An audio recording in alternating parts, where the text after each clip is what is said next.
Welcome, everyone. It's so great to see members of Congress here. Senator Reed, so glad you're here. Congressman Swalwell, Congressman Fleischman, Jerry McNerney, thank you so much. Well, I don't think Congressman Lofgren, is she? Not yet, okay. Connor Lamb, of course, and Jamal Bowman, thank you so much, all of you, for your support of this. And I know there are others who are supportive as well, who were not able to make it, but this is a great day. Today, we're here to talk about fusion, combining two particles into one. Last week, at the Lawrence Livermore National Laboratory in California, scientists at the National Ignition Facility achieved fusion ignition. And that is creating more energy from fusion reactions than the energy used to start the process. It's the first time it has ever been done in a laboratory, anywhere in the world. Simply put, this is one of the most impressive scientific feats of the 21st century. Or, as the president might say, right?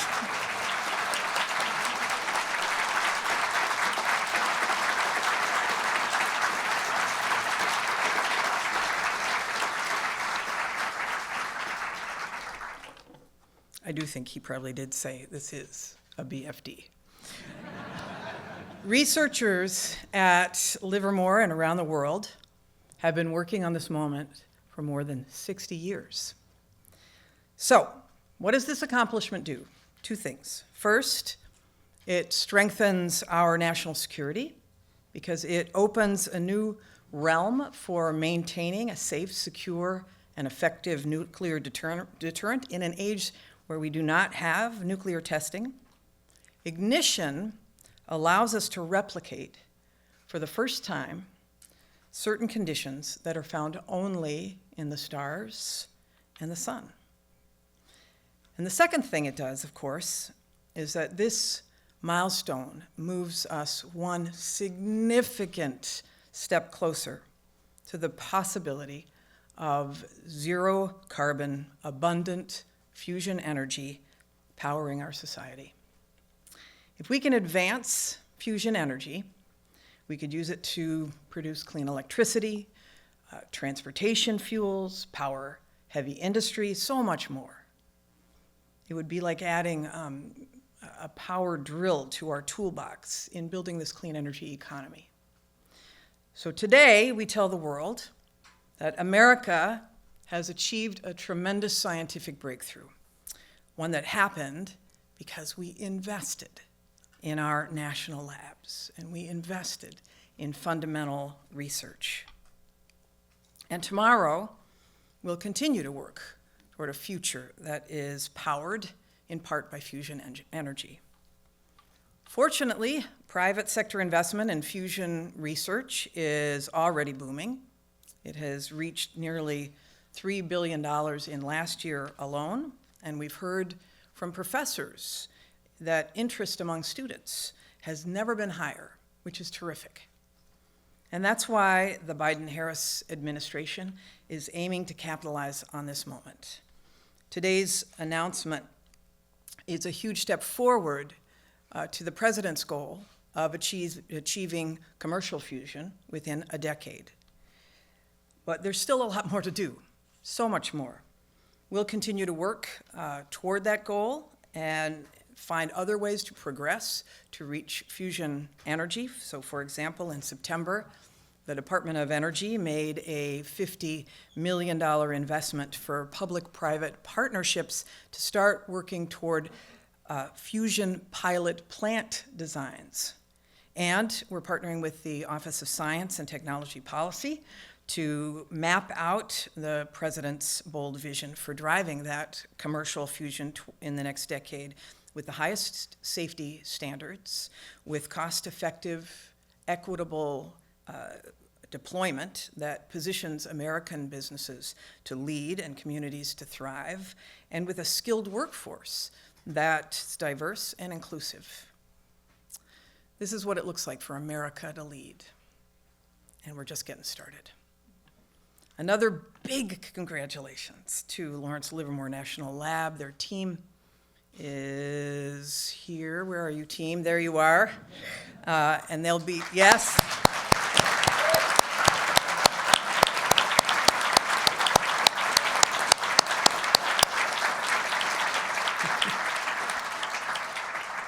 They'll be joining us after this for a technical panel for those of you who wish to stay to learn more. Big applause and thank you to the NNSA, the National Nuclear Security Administration.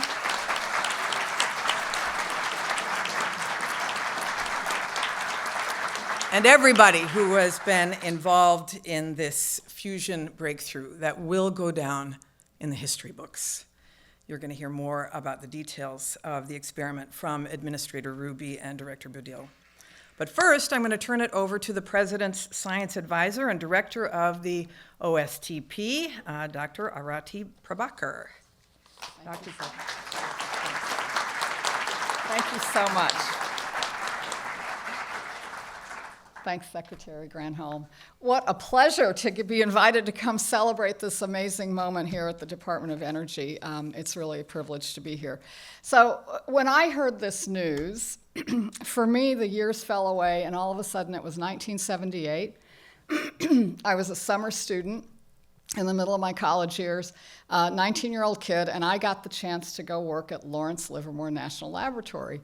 And I showed up. And so you got to picture this. I'm wearing my bell bottoms. I've got long black hair. And I show up, and I'm a 19-year-old kid, and they give me a laser to work on. And I said, this is cool. I like lasers. But what's this laser all about? And they said, we think that if you point enough lasers at a pellet of fuel, we want to see if we can get more energy released from fusion than the amount of energy that the lasers deliver into that pellet. And I said, well, that's cool. And I spent 3 months working on this fun laser, and and after my adventure with the laser that summer in Livermore ended, I went off and did completely unrelated things, but I have always kept an eye out and watched to see what was happening at Livermore as they pursued this idea of ignition, of achieving this kind of controlled fusion reaction for decades. And I went off and didn't do anything more about fusion, but the people I worked with and their successors kept going. And they went through periods of triumph, and they went through tremendous struggles and setbacks. They never lost sight of this goal. And last week, lo and behold, indeed, they shot a bunch of lasers at a pellet of fuel, and more energy was released from that fusion ignition than the energy of the lasers going in. And I just think this is such a tremendous example of what perseverance really can achieve. And I had the great pleasure of meeting the team, whom you'll talk with when you hear the panel in a little while. And they have come from many different parts of the world. They've studied many different fields. Many of them were summer students at Livermore, but decades after I was. So it took not just one generation, but generations of people pursuing this goal. And it's a scientific milestone, scientific energy break-even to achieve this. But of course, as with all of these kinds of complex scientific undertakings, it's also an engineering marvel beyond belief. And this duality of advancing the research, building the complex engineering systems, both sides learning from each other, this is how we do really big, hard things. So this is just a beautiful example. So, I also have been reflecting on how long the journey can be from knowing to doing, because it's a century since we figured out that it was fusion that was going on in our sun and all the other stars. And in that century, it took so many different kinds of advances that ultimately came together to the point that we could replicate that fusion activity in this controllable way in a laboratory. And I think it's just a reminder that sometimes, even when we know something, it's a very long time before we can turn it into something that we can actually harness and start to be able to use. And as the Secretary described, I think it's that prospect now is one step closer in a really exciting way. Okay, so let me just finish by saying I think this is an amazing example of the power of America's research and development enterprise. This is what the Department of Energy works every day to support and to drive. It's what our Office of Science and Technology Policy at the White House focuses on every day, is how do we strengthen and advance this enterprise. And it is an enterprise that President Biden has championed in a way that no one really ever has before. He's submitted a budget for supporting federal R&D that is the biggest ever that we've had in this country.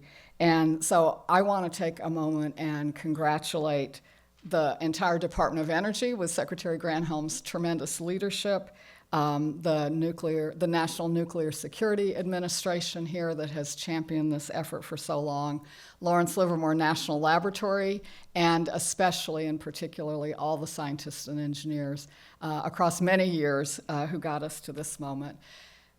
President Biden loves to say that the one word that defines America is possibilities, and this is such a wonderful example of a possibility realized, a scientific milestone achieved, and a road ahead to the possibilities for clean energy and even deeper understanding of the scientific principles that are at play here. So thanks again, congratulations, and all the best from the White House. And now, thank you. Thanks so much. And now it's my privilege to get to introduce Jill Ruby. She is the Undersecretary for Nuclear Security here at the Department of Energy and also the Administrator of NNSA.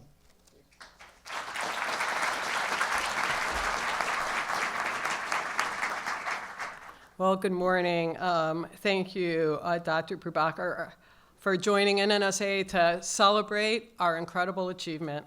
And thank you, Secretary Granholm, for kicking us off and being such a tremendous supporter of science. This success would not be possible without the strong support for foundational research by the U.S. government and by the sustained investment in our national laboratories. Monday, December 5th, 2022, was an important day in science. Reaching ignition in a controlled fusion experiment is an achievement that has come after more than 60 years of global research, development, engineering, and experimentation. The people at Lawrence Livermore National Laboratory's National Ignition Facility reached this ignition milestone because of the work others did before them, their analysis of data and models, their continued pursuit to have the best possible facility, and their sheer excellence and grit. I would like to thank the members of Congress, thank you so much for being here today, that supported the National Ignition Facility, because your belief in the promise of visionary science has been critical for our mission. I'd also like to thank the international partners that worked with us on this, because their collaboration demonstrates the power and possibility of advancing scientific pursuits. But finally, a giant thank you to the talented federal defense programs and national security enterprise teams that supported this work at Lawrence Livermore. We are so proud of the accomplishments of our Livermore's National Ignition Facility. The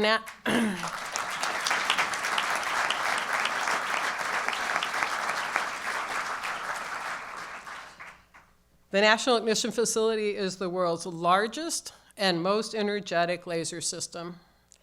During experiments, 192 high-energy lasers converge on a target about the size of a peppercorn, heating a capsule of deuterium and tritium to over 3 million degrees Celsius and briefly simulating the conditions of a star. In achieving ignition, the researchers at Lawrence Livermore have opened a new chapter in NNSA's Science-Based Stockpile Stewardship Program, enabling us to study new regimes. Along with this, we have taken the first tentative steps towards a clean energy source that could revolutionize the world. Earlier this year, I had the opportunity to remember the 30th anniversary of Divider, the last explosives nuclear weapons test conducted by the United States. In reflecting on Divider, I spoke of how far our stockpile stewardship program has come, and in how many ways we now understand our nuclear weapons better than we did when we were testing. Unlocking ignition at NIF will allow us to probe the extreme conditions found at the center of nuclear explosions and address significant, long-standing stewardship questions. The unprecedented nature of reaching ignition confirms what I and previous administrators of the NNSA have been saying for decades. There is no more dedicated or more talented group of scientists in the world, as it should be. The tireless efforts of thousands of people from around the national security enterprise, nuclear security enterprise, and their predecessors are responsible for this breakthrough. We honor their intelligence, their commitment, and their determination. Going forward, we know we will make further breakthroughs. We'll have further setbacks. But all of this is in the interest of promoting national security, pushing towards a clean energy future, and redefining the boundaries of what's possible.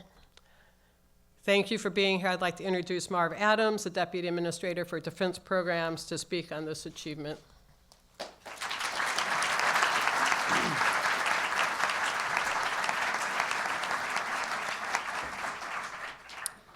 Thank you, Administrator Ruby. A paraphrasal of Abraham Lincoln strikes me as fitting here.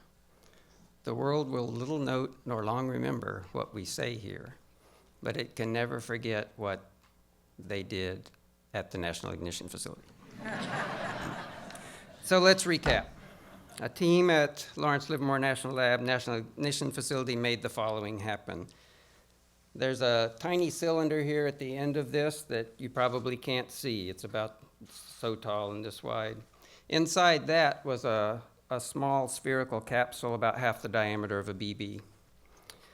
192 laser beams entered from the two ends of the cylinder and struck the inner wall. They didn't strike the capsule, they struck the inner wall of this cylinder and deposited energy, and that happened in less time than it takes light to move 10 feet. So it's kind of fast. X-rays from the wall impinged on the spherical capsule. Fusion fuel in the capsule got squeezed. Fusion reactions started. This had all happened before, 100 times before. But last week, for the first time, they designed this experiment so that the fusion fuel stayed hot enough, dense enough, and round enough for long enough that it ignited. And it produced more energies than the lasers had deposited. About 2 megajoules in, about 3 megajoules out, a gain of 1.5. The energy production took less time than it takes light to travel 1 inch. Kind of fast. So this is pretty cool. I have a special message to listeners who want to work on exciting, challenging, and important problems. We're hiring.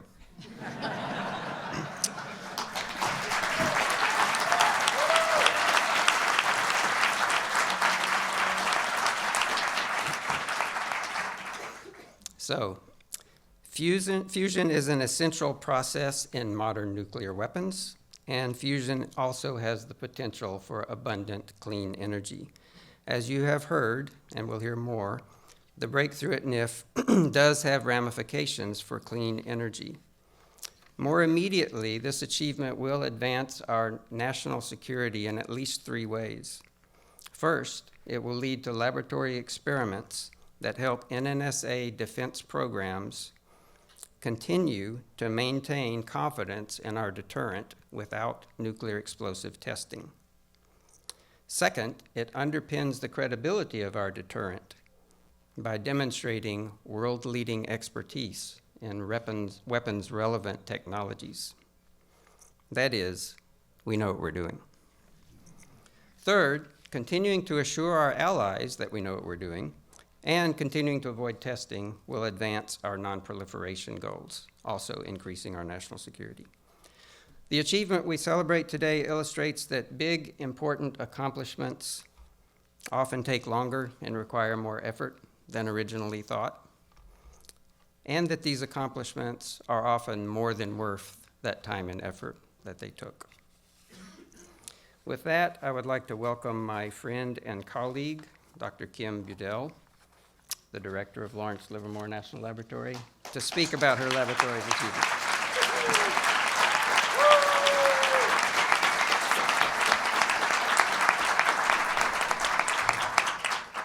Madam Secretary, Dr. Prabhakar, Administrator Ruby, and Deputy Administrator Adams, thank you for your remarks today and for your support. This is a historic achievement for the team at Livermore, our collaborators in academia and labs in the US and abroad, our industry partners, the fusion community writ large, and the many supporters and stakeholders in the National Nuclear Security Administration, the Department of Energy, and in Congress, who've ensured we could reach this moment, even when the going was tough. Over the past 60 years, thousands of people have contributed to this endeavor, and it took real vision to get us here. Building the National Ignition Facility was an enormous scientific and engineering challenge. I like Dr. Prabhakar's emphasis on the importance of bringing those two together. In the end, after all that work, the laser has exceeded its performance goals, opened whole new areas of high energy density science to exploration, and delivered the data we need to keep our nuclear deterrent safe, secure, and effective. Our pursuit of fusion ignition over the past decade at NIF was an incredibly ambitious technical goal. Many said it was not possible. The laser wasn't energetic enough. The targets would never be precise enough. Our modeling and simulation tools were just not up to the task of this complex physics. Progress has taken time, but last August, when we achieved a then record yield of 1.35 megajoules, putting us at the threshold of ignition, many took notice. And last week, our pre-shot predictions, improved by machine learning and the wealth of data we've collected, indicated that we had a better than 50% chance of exceeding target gain of 1. 60 years ago, when John Knuckles and his team proposed that lasers could be used to produce fusion ignition in the laboratory, it was beyond audacious. The laser had just been invented and was far from the mature tool we know today. But this is really what national labs are for: tackling the most difficult scientific challenges head-on, learning from the inevitable setbacks, and building toward the next idea. Lawrence Livermore has been at the center of the ICF community across these many decades, and ICF has been a centerpiece of our lab. Indeed, people often say that LLNL stands for lasers, lasers, nothing but lasers. But I think our motto sums up our approach nicely: science and technology on a mission. This achievement opens up new scientific realms for us to explore and advances our capabilities for our national security missions. It demonstrates the power of US leadership in science and technology and shows what we're capable of as a nation. And as the Secretary mentioned, breakthroughs like this one have generated tremendous excitement in the fusion community and a great deal of private sector investment in fusion energy. But this is only possible due to the long-term commitment of public investment in fusion science.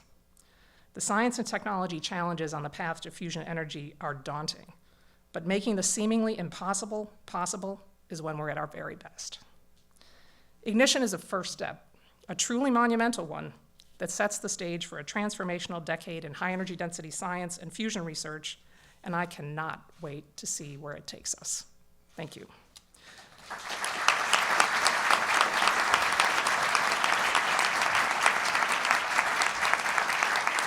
And I will hand the podium back to Secretary Granholm. Great, thanks.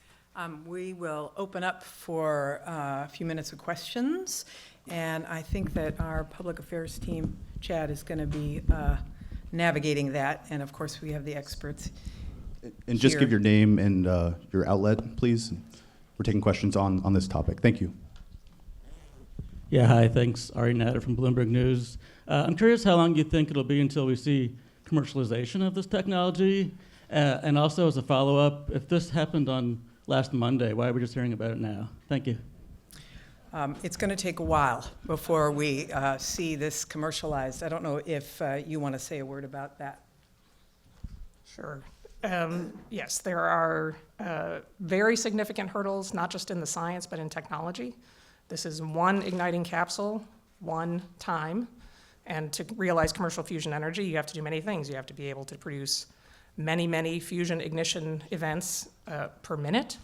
And you have to have a robust system of drivers to enable that. So, probably decades, not 6 decades, I don't think. I think not 5 decades, which is what we used to say. I think it's moving into the foreground and probably, with concerted effort and investment, a few decades of research on the underlying technologies could put us in a position to build a power plant.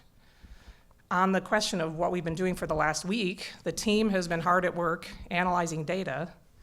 It turns out that when you ignite one of these capsules, it's unambiguous that something big happened.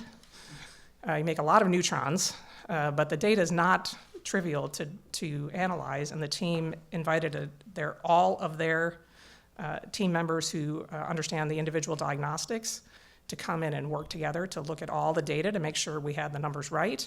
And we brought in an external team of experts to do a peer review before we were ready to release the numbers. It's really important that we tell you the facts and that we get them right before we go public. So that's what we've been doing for a week.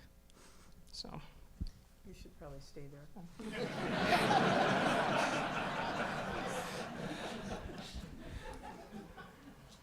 Two quick questions. One, I know this the positive net return is the important thing, but how much energy does it take? That we talk about the wall plug energy. How much wall plug energy did it take? And are there implications for other types of fusion? Is this something that could inform magnetic confinement fusion as well? So the laser requires about 300 megajoules of energy from the wall to drive 2 megajoules of laser energy, which drove 3 megajoules of fusion yield. Our calculations suggest that it's possible with a laser system at scale to achieve hundreds of megajoules of yield. So there is a pathway to a target that produces enough yield, but we're very distant from that right now. So 300 megajoules at the wall, 2 megajoules in the laser. So this really is talking about target gain greater than 1. And then there was a second part to your question. But does it inform Magnetic fusion, yes. So there are many common things about plasma science and the materials you need to work in fusion environments, diagnostic techniques, et cetera. Essentially, magnetic fusion works at low pressures and densities and for long times, whereas inertial confinement fusion works at high pressures and densities for very short times. So there are some similarities in the underlying physics, but the fundamental concepts are quite different. Secretary Granholm, Pete Baer with the NE News. Congress has charged you and the department with making decisions about the most promising designs for a pilot fusion plant, and you're in the middle of that process now. How are you going to approach that, and what are your concerns about making those kind of choices? Well, clearly, the folks who will be evaluating are the professionals in this, who are the scientists who do this work. And they will, like they do with all of these funding opportunity announcements, do a whole peer review process of each of the applications to determine which ones are most likely to be successful given the challenges. There's no parameters on whether these are magnetic confinement plants or laser confinement plants. We are just looking at the best proposals that come in, and hopefully we'll have a decision on that first $50 million at the early in the new year. Hey there, Secretary. Gary Grumbach from NBC News here. There's questions about the ability to scale here, and that was touched on a little bit as it relates to power plants, et cetera. But can you talk about the ability to scale and who should be in charge of that scaling? Private, government, both? Well, clearly, we want the private sector, and we need the private sector to get in the game. It's really important that there has been this incredible amount of U.S. public dollars going into this breakthrough. But all of the steps that we'll take, that will be necessary to get this to commercial level, will still require public research and private research. We know that there's been a huge interest among the private funding community, startups, et cetera, and we encourage that.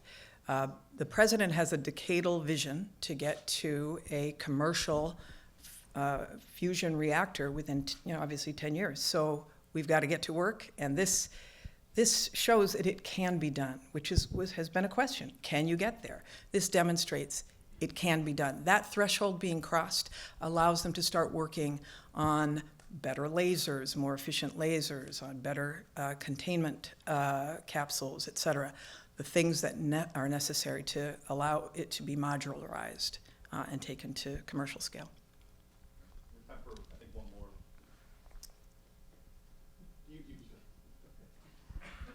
Thanks so much. I just wanted to clarify, you're saying, you know, there's a goal to get this in a decade. You had said that there would be decades, plural, in terms of commercialization. How do you reconcile that? What is the timeline here?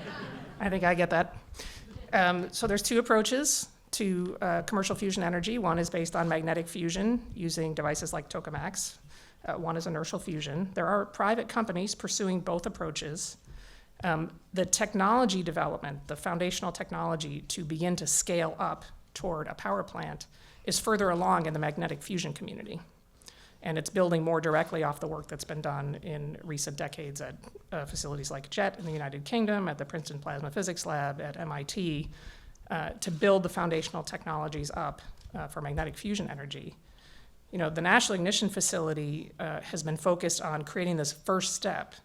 If we could not ignite capsules in the laboratory, you could not see a pathway to an inertial confinement fusion energy plant. So this was a necessary first step. But the NIF is built on, foundationally, on 1980s laser technology. So, you know, we need to bring modern technology approaches to the drivers. We need to think about all the systems questions. And now that we have a capsule that ignites, we need to figure out, can we make it simpler? Can we begin to make this process easier and more repeatable? Can we begin to do it more than one time a day? Can we start working toward rep rate? And each of these is an incredible scientific and engineering challenge for us.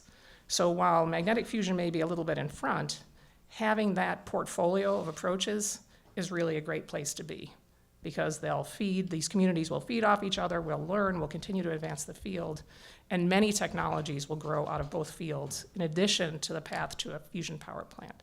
So that, you know, I think having both is really important. You'll hear in the panel about some of the potential advantages of an inertial confinement fusion approach. It's a little bit different. So I think it really is important to keep us on that pathway. And with investment, with energy, no pun intended, sorry about that, with real investment and real focus, you know, that timescale can move closer.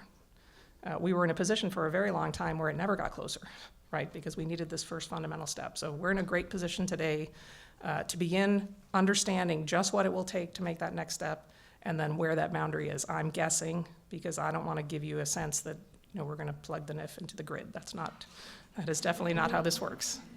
But this is the fundamental building block of an inertial confinement fusion power scheme.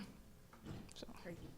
I'd like to acknowledge as well, Congressman Lofgren joined us as well. Thank you so much. And there are a number of DOE has 17 national labs. A number of those lab directors are also populating this audience as well. I know that Kim would say this has been a group project and would acknowledge the other labs that have contributed to this effort as well and are working on their solutions. So thank you everybody so much. And if you hang around for a few minutes, we're gonna break here and then set up for the technical panel for those who wish to stay. Thank you.